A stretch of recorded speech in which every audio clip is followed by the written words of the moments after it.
혹시 더 관심 있으시면 여러분 학교에 와서 그렇게 같이 또 한국의 여정을 그리고 신앙 공동체 여정을 밟아가면 좋지 않을까 생각이 듭니다. 자, 이제 본격적으로 영원한 본질 하나님 나라 입국 절차로서 세례와 첫 성찬입니다.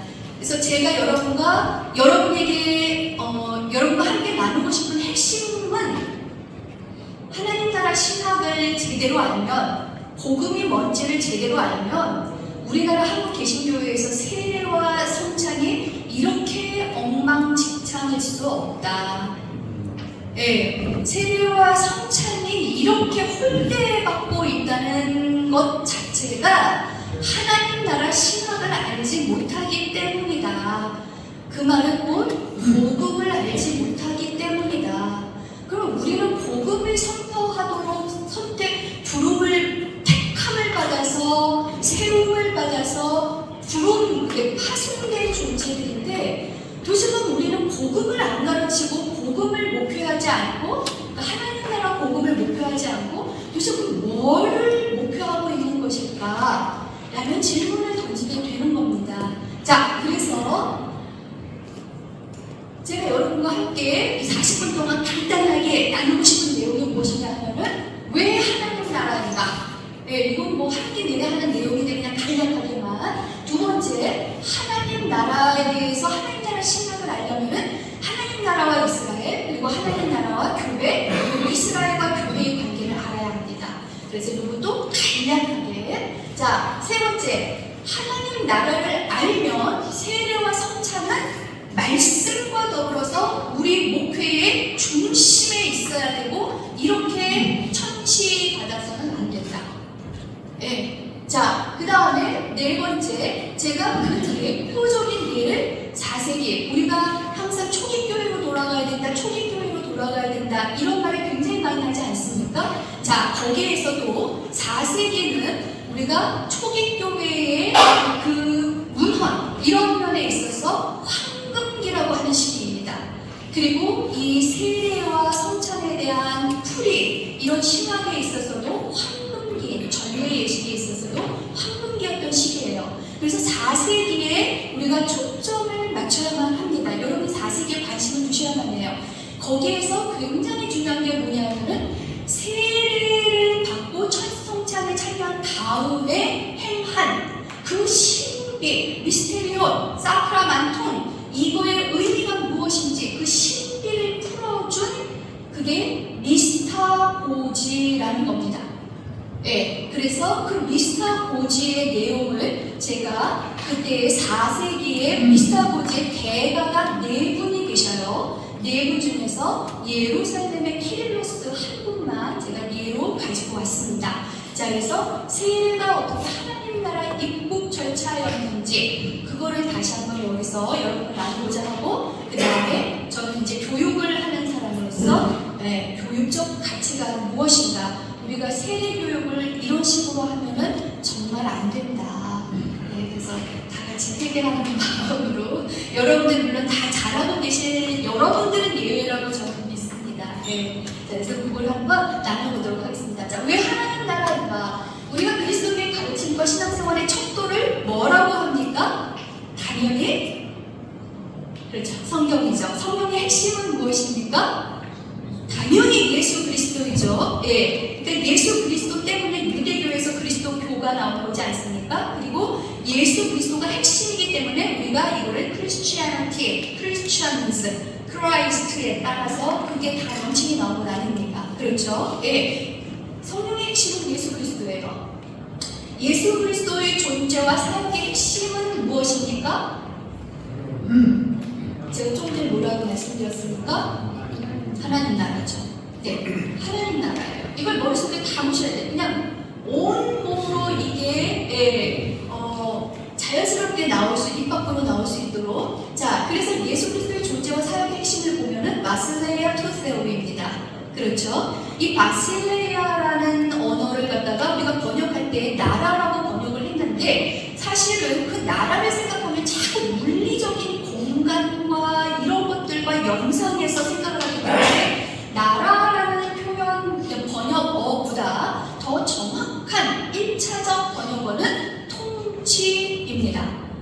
그래서 바실레아 투세우를 여러분들이 기억할 때에는 하나님의 통치다. 그래서 영어로도 kingdom이라는 번역어보다는 reign, R-E-I-G-N, reign이라는 번역어가 더 정확한 언어입니다. 그 다음에 이제 여러분이 나라라는 표현 번역으로 그렇게 사용하시면 되겠습니다. 자, 그래서 이 통치는 무엇을 의미합니까? 내가 통치자다. 그건 뭘 의미합니까? 내가 주권자다. 그렇죠? 그러면은 무슨 뜻이 됩니까? 그 통치에 순복하는 자들은 다 절대적으로 통치자의 명령과 뜻에 따라야 하는 것이죠. 마르틴 루터가 중세 천년을 갖다가 공격했죠. 그렇게 하고서는 유럽을 완전히 뒤흔들어 놓았습니다. 그때의 마르틴 루터가 그거를 갖다가 강력하게 펼쳐나갈 수 있었던 힘의 원천이 무엇이냐면은 교회의 머리가 지금 교황이다. 성경 말씀에는 교회의 통치자, 교회의 머리 두 뇌는 예수 그리스도라고 분명히 가르치고 있는데 지금 중세 천년을 통하여서 우리가 경험하는 것은 머리의 수장이, 아니 교회의 수장이 누구다? 교회의 두뇌가 누구다? 교회의 머리가 누구다? 교회의 통치자가 누구다? 교회의 주권자가 누구다? 교회의 왕이 누구다? 인간 교황이다. 여러분, 이거는 참 저는 그 이야기를 할 때마다 내가 지금 맞는 소리를 하고 앉았나 틀린 소리를 하고 앉았나. 근데 한국 개신교회의 현황을 가만히 보아도 이게 틀린 말이 아니에요. 우리는 목회자를, 저도 목사입니다. 목회자를 비롯해서 끊임없이 그리고 우리 그리스도인의 삶에 있어서 하나님의 통치자이십니다 말을 하고 있지만 과연 그런가? 네, 과연 진짜 그런가? 저는 심각하게 자문을 해보아야 한다고 생각을 합니다. 자, 그래서 이걸 이제 다시 세워야 되는 거예요. 자, 그래서 신약성경에 보면은 제가 이제 다 생각하고 왔는데 세례 요한으로부터 시작해서 예수 그리스도, 제자들, 사도 바울, 다 그 말씀의 핵심이 무엇이었습니까? 사역의 핵심이 무엇이었습니까? 그들이 존재하는 이유의 핵심이 무엇이었습니까? 다 하나님 나라였죠. 네, 다 하나님 나라였어요. 자, 그래서 거꾸로 갑니다. 자, 그렇다면은 교수님 그 구약은 어때요? 구약의 바실레아 투세우에 해당하는 그 헬라어에 해당하는 히브리어가 나타납니까? 안 나타나요. 네, 정확하게 그 표현으로 나타나지 않습니다. 하지만 제가 말씀드린 것처럼 단어 자체에 집착하기보다는 하나님의 통치라는 그 개념에 우리가 초점을 맞추게 되면은 성경은 창세기부터 요한계시록까지 뭐에 관한 내용입니까? 하나님의 온전하신 통치에 대한 이야기입니다. 여러분, 창조자가 통치자가 아니면 누가 통치자가 됩니까? 그렇죠? 우주 만물을 창조하신 분이 우주 만물의 통치자가 아니면 누가 통치자가 됩니까? 그럼 요한계시록, 예수 그리스도가 왜 오셨습니까? 하나님의 통치를 같이 세워드리기 위해서. 요한계시록 21장, 거기 하나님의 온전한 통치가 다시 세워지는 거예요. 그게 정말 우리는 종말을 향해서 나아가고 있는 거거든요. 자, 그래서 구약에서 하나님 나라를 찾는 것이 가능하고 타당한가? 구약에 보면은 유사한 개념이 용어가 나타난다. 네, 그래서 여호와의 나라. 그래서 말쿠트 야훼. 네, 자, 그리고 그의 왕권으로 만유를 다스리신다. 여기도 말쿠트. 네, 그 바실레아에 해당하는 단어가 나옵니다. 그래서 구약에서도 하나님의 통치라는 개념으로 접근을 하면은 당연히 창세기 1장부터 말라기까지 끝까지 하나님의 통치에 관한 이야기이다. 네, 그래서 성경은 다시 한번 요약해서 창세기 1장 1절로부터 요한계시록 끝장까지 뭐에 대한 이야기다? 하나님의 통치에 관한 이야기다. 여러분이 설교를 하실 때에는 구약과 신약을 그 하나님의 통치 관점에서 연결시켜가지고 풀어주셔야 됩니다. 한국 개신교회에서 이 설교자분들이 대부분 구약은 물질적 축복에 대해서 이야기할 때에만 이렇게 뽑아가지고 와서 설교를 하신다 이런 이야기들이 많지 않습니까? 예, 그게 아니죠. 그래서 여러분이 하나님의 통치의 관점에서 처음부터 끝까지 다시 한번 훑어보시고 설교를 하실 필요가 있다. 네, 자, 그래서 여기서 이제 제가 아까 말씀드린 것처럼 하나님 나라 신학을 다룰 때에 반드시 우리가 다룰 수밖에 없는 것이 바로 구약의 이스라엘, 하나님 나라와 이스라엘, 그리고 신약에서는 하나님 나라와 교회, 그리고 구약과 신약의 이스라엘과 교회는 어떤 연관성이 있는가? 예, 이걸 반드시 다뤄야 되겠죠. 예. 자, 그래서 그냥 간단하게만 말씀을 드리면은 하나님께서 원래 이스라엘이라는 나라가 아니었어요. 하나님 나라가 아니었어요. 하나님 나라 백성이 아니었어요. 그렇죠? 어떻게 되었습니까? 순전히 아브라함과 맺은 언약, 하나님의 말씀, 언자, 약속, 약자, 말로 한 약속, 그것에 대한 하나님의 신실하심, 그것 때문에 나라가 생긴 거예요. 이들은 애굽, 이집트에서 합의로였죠. 합의로. 그렇죠? 예. 그들은 나라가 아니었고 백성도 아니었어요. 그런데 하나님께서 그들을 출애굽시키셔가지고 뭐를 하셨습니까? 약속, 언약으로 너희는 내 백성이다. 너희는 내 나라다. 이거를 선포하신 거예요. 창세기 1장 1절에서 말씀으로 무에서 유를 온 우주 만물이 없었는데 우주 만물을 창조하신 것처럼 하나님은 항상 말씀으로 일하세요. 그만큼 여러분 설교자가 얼마나 중요한 역할을 하고 있는지 창조하는 말을 여러분은 선포하고 계시는 거예요. 인간의 말을 선포하는 자가 아니라는 말입니다. 그만큼 어깨도 무거워야 되겠죠. 그렇죠? 예. 자, 그때 하나님께서 말씀으로 선포를 하셨는데 너희 하나님이 되고 너희는 내 백성이 되겠다라고 말씀을 하시면서 하나님께서 이제 새 나라, 그러니까 하나님의 나라, 하나님 나라 백성을 창조하시면서 무엇을 주셨습니까? 시간과 공간 개념을 완전히 바꿔버리셨죠. 예. 그래서 먼저 우리는 시간 개념을 보아야 합니다. 예. 인간이라는 존재가 존재하고 있는 중요한 틀이 무엇입니까? 시간과 공간이에요. 그래서 하나님께서는 이들을 출애굽시키고 나서 제일 먼저 하신 것 중에 두 가지가 공간을 바꾸시고 시간을 바꾸신 거예요. 그렇죠? 네. 자, 그래서 모세의 출애굽 사건 이후에 이 달을 너희에게 다르시자 그 해의 첫 달이 되게 해라. 아비월. 자, 교회에서는 무엇을 사용하고 있습니까? 교회력을 사용하고 있죠. 여러분, 교회력을 얼마나 제대로 활용하고 계십니까? 굉장히 중요하거든요. 네, 그것과 여러분이 연결지어서 보시면 되겠습니다. 자, 공간도 완전히 바꾸셨습니다. 여기 말씀하시는 거 보면은 너희의 조상들이 강 저쪽 애굽에서 섬기던 신들을 치워버리고 여호와만 섬겨라. 여호와만 섬겨라. 제10계명 제1계명을 위해서는 뭐가 바뀌어야 된다는 거예요? 시간 개념과 공간 개념이 완전히 변형되어야 된다는 얘기입니다.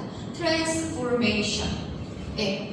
우리 교회에서는, 한국 개신교회에서는 이 말씀에 근거해서 시간 개념과 공간 개념, 하나님 나라, 이미 시작된 하나님 나라의 시간 개념과 공간 개념을 어떻게 우리는 선포하고 있는가, 어떻게 활용하고 있는가 질문을 해야만 하겠죠. 자, 그래서 언약은 온전한 순종을 요구합니다. 그리고 이 순종 여부는 심판과 연결이 되어 있습니다. 여러분, 이 세상에 이제 수많은 역사관이 있죠. 그렇죠? 역사를 어떻게 보는가. 근데 그리스도교의 역사관만 일직선적인 역사관이죠. 그렇죠? 네. 창조가 있었고 없었던 거에서 창조가 되어 시작이 있었어요. 그리고 그리고 하나님께서 뭐라고 선포하십니까? 끝이 있을 거다. 네, 끝이 있을 거다. 여러분, 이거를 우리가 믿지 않으면은, 우리는 그리스도교인으로서 제대로 역사를 살고 있지 못하는 거가 되는 거죠. 네. 네. 자, 그래서 이제 끝에 이제 심판이 이제 끊임없이 우리 삶 속에서도 심판, 역사 속에서도 심판이 있지만 이제 대심판이 정말 이제 있게 되는 거죠. 자, 그래서 어찌되었든 출애굽기 19장 5절을 보면 세계가 다 내게 속하였고 너희가 내 말을 잘 듣고 내 언약을 지키면 너희를 열고 중에서 내 소유가 되겠다. 자, 제가 이거를 이제 왜 강조하냐 하면은 이따가 교회 때문에 그래요. 교회도 어떻게 세워졌습니까? 언약 위에 세워진 거예요. 언약 위에 세워진 게 교회예요. 그렇죠? 그러니까는 무슨 말을 하고 싶으냐면 짧은 시간이지만 지금 구약의 출애굽 사건, 그렇죠? 노예 신세에서 자유인으로 노예 아무런 백성, 아무런 나라도 아니었던 존재들에서 하나님 나라 백성이 된 거죠. 뭐에 근거해서 그들이 잘나서 그들이 공로를 많이 쌓아서 그렇습니까? 아니에요. 니힐, 그렇죠? 네, 크레아치오 엑스 니힐. 이 니힐, nothingness에서 존재가 된 거예요. 창조 사건도 그랬고 출애굽 사건도 그렇고 교회도 뭡니까? 죄인으로서 사탄이 노예로 있던 자들을 하나님 예수 그리스도라는 말씀 사건을 통하여서 뭐로 만드신 겁니까? 하나님 나라 백성 에클레시아를 세우신 거예요. 교회를 세우신 거예요. 뭐에 근거해서? 우리가 모세 그 이야기를 보면은 언약을 맺을 때에 피를 사용하죠. 동물의 피를. 교회를 세울 때에는 누구의 피에 토대를 두고 이 언약이 맺어지죠? 예수 그리스도의 피예요. 그게 뭡니까? 그게 뭐죠? 예수 그리스도의 피를 우리가 아시죠? 성찬이죠. 근데 왜 이렇게 성찬을 안 할까요? 하나님 나라를 몰라서 그렇다고 생각해요. 복음이 뭔지 교회론이 없는 거예요. 근데 여러분 교회는 안 그렇죠? 아멘. 아멘. 너무 감사하죠. 자, 그 다음에 이제 그 하나님 나라로 들어가는 게 뭡니까? 그게 초기 교회 그 목회자들과 성도들에게는 그게 바로 세례였어요. 이 모든 신학을 담아서 의식화하고 그거를 가르쳐, 그 신비를 가르쳐 주는 게 뭐였냐면은 그게 바로 세례 교육이고 세례 의식이었어요. 근데 왜 그걸 그렇게 안 할까요? 저도 경험을 받지만 너무 바쁘시죠. 세례 받으시는데 오실 시간도 없으시죠. 저기 그냥 세례 받기 전날 토요일날 저하고 한 10분 20분 통화하시고 그리고 내일 오셔서 세례 받으세요. 여러분 저는 목사님들을 가르쳐요. 제가 하는 말이 여러분 교회를 빼놓고 아마 대부분의 교회가 그럴 거예요. 세례교육. 네, 초기 교회는 그렇게 생각하지 않았어요. 이건 하나님 나라 입국 절차다. 네, 하나님 나라 입국 절차를 어떻게 그렇게 소홀하게 합니까? 절대 안 되죠. 제가 이제 그 얘기 조금 더 해드릴게요. 그리고 다 알고 계셔도 그냥 교수님이 또 한 번 알려주시는구나 이렇게 또 생각하셔도 되겠습니다. 네. 자, 그래서 언약을 지켜라.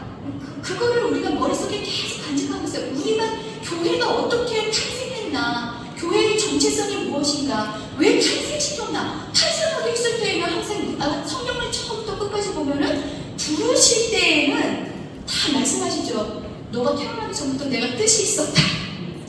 그죠? 네, 내가 뜻이 있었다. 이것도 마찬가지예요. 네, 왜 교회를 탄생시켰는가? 있었나? 하나님의 뜻이 있었거든요. 그걸 알아야 우리가 제대로 목회를 하죠. 자, 그래서 여기서 이제 중요한 게 뭐냐면은 내가 통치자라 라는 것을 끊임없이 알려주셨는데도 불구하고 반란이 일어나죠. 예, 그게 어디에 나옵니까? 사무엘서를 보면은 반란이 일어납니다. 예, 제가 이제 시간이 없어서 긴 이야기를 못하고 여러분 너무 잘 아시죠? 예. 자, 그래서 결국은 언약에 충실하지 못했던 하나님은 끝까지 언약에 신실하셨지만 이스라엘 백성이 등을 돌리고 하나님께 신실하지 못하고 그 언약에 신실하지 못했기 때문에 결국 무슨 얘기예요? 자기네들이 왜 탄생했는지, 어떻게 탄생했는지, 정체성이 무엇인지, 뭘 위해서 하나님께서 우리를 백성으로 만드시고 하나님의 나라 백성으로, 하나님의 나라, 하나님 나라 백성으로 삼으셨는지 망각한 거예요. 여러분, 구약에 있어서 굉장히 중요한 단어들이 많이 나옵니다. 그 중에 저는 굉장히 귀중하게 생각하는 단어가 기억하라라는 단어라고 생각해요. 뭘 기억하라? 사사기를 보면은 하나님, 전쟁이 없어서 하나님을 알지 못하는 세대, 이때부터 이제 심각한 문제가 생기는 거예요. 전쟁 때 왜 하나님을 기억하게 됩니까? 어떻게 하나님께서, 우리는 아무것도 할 수 없는 이 상황 속에서 하나님께서 어떻게 그 손을 뻗치셔서 우리를 구원하셨는가를 기억하게 되기 때문에 그런 거예요. 그러니 인생에는 오히려 전쟁이 있는 게 우리에게 유익합니다. 왜? 인간은 너무나 나약한 존재이기 때문에. 자, 그래서 결국 멸망해요. 지구상에서, 지구에서 없어져 버립니다. 아수르 침략, 두방국 멸망, 주전, 바빌론 침략, 남왕국 멸망, 주전 여기까지입니다. 자, 그런데 하나님 나라 신학과 관련해서 여러분 식사하시고, 아니 눈이 정말 식사하시고 피곤하실 텐데도 눈이 떠랑떠랑 이렇게 하시는데 조금 이렇게 기지개를 조금 펴보세요. 예, 이게 머리에 또 이게 피가 들어가야지 또 이제 말이 들어오거든요. 그래서 무조건 듣기만 한다고 되는 게 아니라, 예, 또 이렇게, 아니 그리고 제가 또 이제 이렇게 강의에 막 열중하다 보면 굉장히 심각해져요. 이게 습관이에요. 되게 여러분들 다 얼굴이 막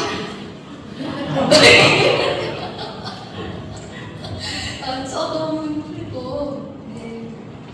자, 그런데 참 놀라운 일이, 제가 이제 암투병을 했었는데 그 항암 치료를 받으면서 저는 당연히 시편을 묵상하기 시작했어요. 근데 시편, 또 항암 치료를 하면 정말 완전 죽어있는 상태잖아요.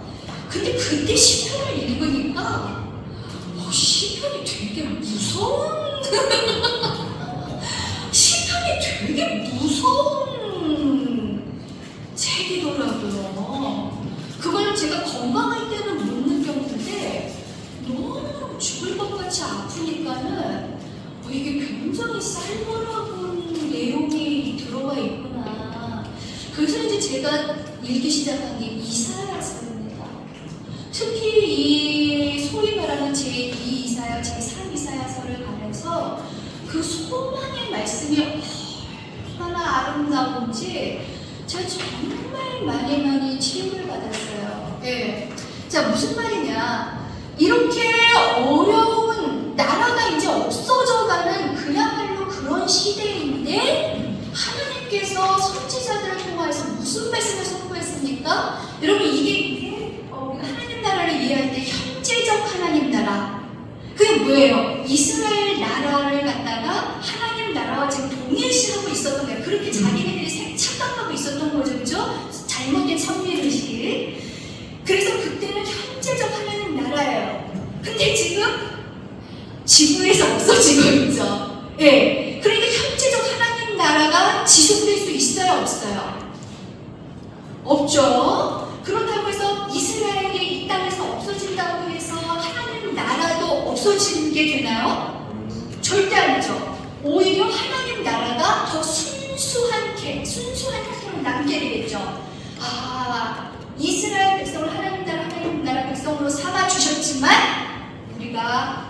이것 자체를 하나님 나라와 동일시하기에는 하나님 나라는 너무나 질적으로 다른 나라고 다른 백성이구나. 이거를 깨닫기 시작한 거야. 그러니까는 섞어 놓았다가 오히려 분류가 되면서 정말 하나님 나라가 무엇인가? 그러면서 선포된 게 뭐예요? 메시아를 보내줄 거고 이스라엘 백성으로 태어났다고 해서 자동적으로 오토매틱컬리 자동적으로 하나님 나라 백성이 되는 게 아니라 남은 자 예레미야 마음속으로 온전히 순종하는 자 하나님이 꿰뚫어 보았을 때에 인정할 수 있는 자 남은 자가 하나님 나라 백성이 될 것이다. 이 선포인 거예요. 그래서 하나님 나라가 현재적 하나님 나라에서 무슨 하나님 나라, 어느 하나님 나라 개념으로 미래적 하나님 나라 개념으로 바뀌게 되는 겁니다. 그 소망, 남은 자에 대한 소망, 메시아에 대한 소망, 다 올 그 메시아가 세울 하나님 나라에 대한 소망. 그게 우리가 선지자들을 통하여서 하나님께로부터 듣는 너무나 귀한 말씀인 거죠. 하나님이 버려도 아무 말 할 자격이 없는 존재들 아닙니까? 그렇죠? 네. 자, 그래서 마지막 선지자 말라기 이후에 우리가 소위 말해서 중간 시기에 400년간의 침묵 시기라고 말하죠. 자, 그러고 나서 나타난 선지자가 누구입니까? 우리가 소위 말해서 마지막 선지자라고 부르죠. 그게 바로 세례 요한이죠. 세례 요한이 뭐라고 외칩니까? 회개하라, 천국이 가까이 왔다. 모든 사람들이 다 나와서 세례를 받았죠. 왜? 이 천국에 대한 선포는 뭐였기 때문에? 너무나 고대하고 있었던 것이기 때문에 미래적 하나님 나라. 그렇죠? 네. 자, 그리고 예수 그리스도께서도 이제 공생애를 시작하시면서 때가 찼다. 너희가 그렇게 기다렸던 그 메시아가 왔다. 그 메시아가 하나님 나라를 세운다. 하나님의 나라가 가까이 왔으니 그런데 뭘 하라고 말씀하십니까? 자, 나가서 하나님 나라를 세워라. 하나님 나라를 건설해라. 하나님 나라를 확장해라. 이렇게 명령하셨습니까? 아니에요. 그건 인간의 못이 아닙니다. 사탄의 권세와 죄와 죽음과 이 사망의 권세를 이기고 하나님의 통치를 온전히 세울 수 있는 존재는 누구예요? 예수 그리스도예요. 그래서 성경의 핵심은 예수 그리스도예요. 예수 그리스도. 그게 복음의 핵심이라는 거예요. 그게 하나님 나라 복음이라는 거예요. 자, 그런 걸 위해서 뭐해라? 회개하고 복음을 믿어라. 이게 뭐예요? 이게 세례 사건이에요. 초기 교회에서는 그렇게 믿을 거예요. 그게 세례 사건이었던 거예요. 그래서 세례가 뭐예요? 하나님 나라 입국 절차였던 거예요. 자, 그래서 하나님 나라, 우리 지금 아까 출애굽하고도 하나님께서 새로운 백성, 하나님 나라의 백성을 위해서 새로운 시간, 새로운 공간을 주셨다고 말씀드렸죠. 지금은 이제 예수 그리스도 이후로 교회는 어떤 시간과 공간 속에 살고 있는 겁니까? 예수 그리스도를 통하여서 이미 이 땅 위에 침입한 이미로서의 하나님 나라의 시간과 종말의 완성된 형태로 경험하게 될 하나님의 나라, 아직으로서의 하나님 나라, 그 사이에서 우리는 긴장 속에서 살고 있는 거예요. 이거를 성도님들이 잘 알고 있어야 세상 안에 살고 있지만 세상에 물들어서 살지는 않을 수 있는 거죠. 네, 이미와 아직. 여기에 대해서도 할 말이 정말 많습니다. 자, 이 상황에서 예수 그리스도가 하신 게 뭐예요? 내 에클레시아를 세우겠다. 이거예요. 네. 자, 그래서 여러분이 하나님께서 이스라엘 백성 노예를 불러내가지고 이스라엘을 세우셨던 그 이스라엘의 탄생 경위, 탄생의 이유, 탄생의 정체성, 사명, 이거 교회가 탄생하게 된 배경과 탄생하게 된 경위, 그리고 왜 탄생했는가, 뭘 위해서 탄생했는가, 정체성, 사명, 이 모든 게 다 패턴이 어때요? 똑같아요. 패턴이 똑같아요. 그러니까 구약을 하나님 나라, 하나님 통치의 관점에서 해석을 해서 선포를 하면은 이 교회와 관련해서 하나님 나라와 관련해서 선포할 수 있는 것들이 거기 다 나와 있어요. 하나님 나라 백성은 어떻게 살아야 되는가, 그런데도 불구하고 하나님 나라 백성이 어떻게 하나님을 배신하고 통치자를 배신하고 자기네들이 통치자의 위치에 서려고 하는가, 그게 어디서부터 나옵니까? 바로 창세기 3장부터 나오죠. 창세기 3장 1절의 첫 구절이 뭡니까? 첫 단어가 그런데. 1장 2절에는 정말 아름다운 하나님의 창조 이야기가 나오죠. 그런데 3장에 보면 첫 단어가 그런데 뭐를 암시합니까? 뭔가 지금 상황이 역전될 거다. 그러면서 3장을 쫙 읽어 나가 보시면은 뭐가 나오니까 나중에 이제 나오겠지만은 너무 많이 넘어가네요. 관계가 다 깨져요. 나와 하나님과의 관계, 나와 부인, 그렇죠? 남편과의 관계, 이웃과의 관계, 그리고 나와 나 자신과의 관계, 그리고 나와 자연과의 관계가 다 깨져버립니다. 자, 그러면서 이게 이제 하나님 예수 그리스도께서 저는 굉장히 중요한 이 설교자가 무엇인가, 목회자가 무엇인가, 목회자의 정체성이 무엇인가, 그리스도인의 정체성이 무엇인가를 알려주는 굉장히 중요한 구절이라고 생각하는데, 아버지가 나를 보내신 것 같이 나도 너를 보낸다. 아버지가 아들을 왜 보냈었죠? 하나님 나라를 위해서, 하나님 나라를 세우라고. 그러니까 하나님의 통치를 다시 온전히 세우라고 아들을 보내신 거예요. 아들이 우리를 보내시면서 뭐라 말씀하십니까? 나도 그걸 위해서 너를 보낸다. 우리의 사명은 무엇입니까? 하나님 나라 복음을 선포하고 하나님 나라의 능력을 보여주는 게 우리의 역할. 다른 거 아무것도 없어요. 그것의 핵심이 무엇입니까? 저는 굉장히 중요하다고 생각하는 것이, 이제 그거를 하려면 우리 힘으로 하는 게 아니라 성령을 받으면. 성령을 받으면. 그래서 여기 사도행전에서도 오직 성령이 너에게 임하시면 너희가 권능을 받고 예루살렘 오면을 사마리아 땅 끝까지가 내 증인이 되리라. 사도행전을 보면 선교 행전이죠. 이 말씀이 사도행전 1장 8절에 나타나는데, 끝까지 보면은 무슨 얘기가 나옵니까? 바로 어떻게 하나님께서 예루살렘과 유대와 사마리아 땅 끝까지 이르러서 내 증인이 되리라라는 그 약속을 지키셨는가, 그게 나와요. 저는 이 되리라가 굉장히 중요하다고 생각해요. 되라 하지 않으셨어요. 되리라. 하나님이 계획이고 하나님의 뜻이 성취라는 얘기입니다. 자, 시간이 많이 가서 그래서 우리의 역할은 하나님 나라를 먼저 우리가 체험하고 누리고, 그리고 흘러 넘쳐서 증인 역할을 하는 것이다. 자, 그래서 메시아가 세운 하나님 나라를 이미 이 땅을 침입해서 들어왔기 때문에 우리가 그 안으로 들어가야 되겠죠. 그게 우리가 해야 할 일인 것입니다. 그래서 뭐 전도하고 뭐 이런 거 복잡하게 생각하실 필요 없이 내가 먼저 들어간 자로서 너무 좋더라. 너무 좋더라. 너무 좋더라. 그러면 끝나는 거예요.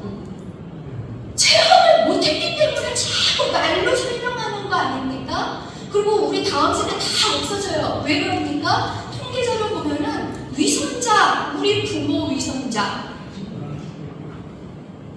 우리 교회 장로님, 권장님 목회자, 제 말로는 하고 싶지 않은데 다 느껴요. 말하는 거하고 사는 게 다르구나. 하나님 나라 체험 못했구나. 성령 체험 못했구나. 그래서 하나님 나라 내가 들어가고 그 하나님께서 복의 근원이 되리라. 이게 물질적 축복이 아니잖아요. 영적 축복이잖아요. 그죠? 그거 누리면 내 입에서 나가는 거예요.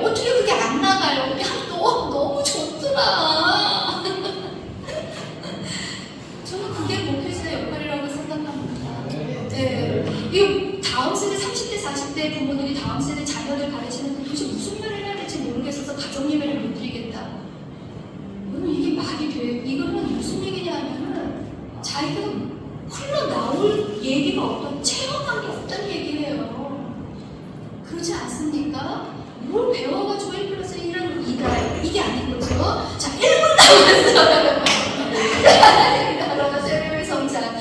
이거는 제가 그래서 4세기 예루살렘의 지금 키릴로스의 예입니다. 간단하게 말씀드리면 이거예요. 세례를 받으려면 먼저 세례 예비 교육이 있었어요. 그게 최소한 2년에서 3년. 2년에서 3년. 직업까지 다 바꿔야 돼요. 네, 이런 거 여러분 인터넷 보시면 잘 나와 있으니까는 한번 살펴보세요. 예. 하나님 나라에 어떻게 아무나 들어가? 그렇지 않습니까? 우리 입국처자 미국 한번 가려고 하면 미국 입국처자 얼마나 까다로워요.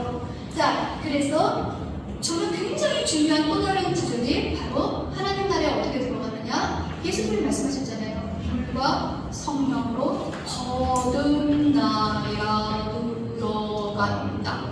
거듭나야 들어간다. 성령 체험해야 들어간다. 새 피조물이 되어야. 그 얘기가 바로 뭐예요? 자, 그거를 뭐로 만든 게 이게 이제 로마서 보면은 같이 죽고 그래야 같이 살지. 자, 이 모든 신학을 정리한 게 바로 뭐예요? 그게 바로 세례였어요. 세례 교육이었고 세례 의식이었어요. 근데 이걸 우리는 왜 안 하고 있을까요? 하나님 나라 신학을 제대로 몰라서 그렇다. 자, 그래서 40분입니다. 예실제, 세실제, 옛주인, 세주인, 옛사람, 세사람, 옛종교, 세종교, 노예, 자유인, 죽음, 영생, 존재 삶이거나 이게 뭡니까? 메타노이아. 메타노이아 회개는요, 그냥 눈물 몇 번 흘리고서는 나 엄청 뿌듯한 일 했다. 이게 아닙니다.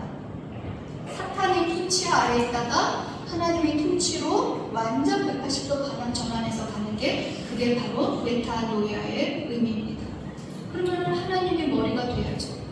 그렇게 살아야죠. 하나님의 통치를 누리고 증인이 될 수 있어야죠. 여러분들 이렇게 하나님 있음에 하나님의 통치를 받고 있는 자들입니다. 인생이 얼마나 녹록지 않습니까? 얼마나 고달픕니까? 힘듭니까? 저도 56년 인생을 살면서 정말 사망의 음침한 골짜기를 수없이 들락날락했어요. 뭘 붙잡고? 하나님의 통치자 되시는 붙잡고 우리는 살아가는 겁니다. 자, 그래서 더 많은 이야기를 하고 싶지만 결국은 이거예요. 사망의 권세에서 생명의 권세로 나아가는 거다. 그래서 여러분은 무슨 증인이 되는 거다? 인생은 힘들지만, 세상은 힘들지만, 나 하나님 때문에, 나의 통치자 때문에 살만나. 자, 그리고 그 들어온 자들을 천국 잔치를 베풀어준 게 뭐였습니까? 그게 첫 성찬이었어요. 그리고 그 하나님 나라, 이 세상에 살고 있지만 하나님 나라 백성으로서 끊임없이 음식을 먹어야 되잖아요. 그게 뭐예요? 그게 성찬이에요. 그러니까 우리가 세례와 성찬의 중요성을 모른다는 얘기는 하나님 나라 안으로 들여보내지도 않고 있고 하나님 나라 양식을 계속 공급하고 있지도 않다는 얘기예요. 성경 말씀에 보면은 너희가 천국문 앞에 서가지고 너희도 들어가지 않고 다른 사람들도 못 들어가게 막고 있다. 자, 43분이니까 또 이제 여러분 또 다음 순서로 넘어가야 되고 또 저녁도 기다리고 있는 걸로 알고 있습니다. 부족한 부분은 혹시 여러분 관심 있으시면 또 학교 홍보 차원에서 제가 또 같이 또 공부할 수 있는 기회가 있으면 좋겠습니다. 감사합니다.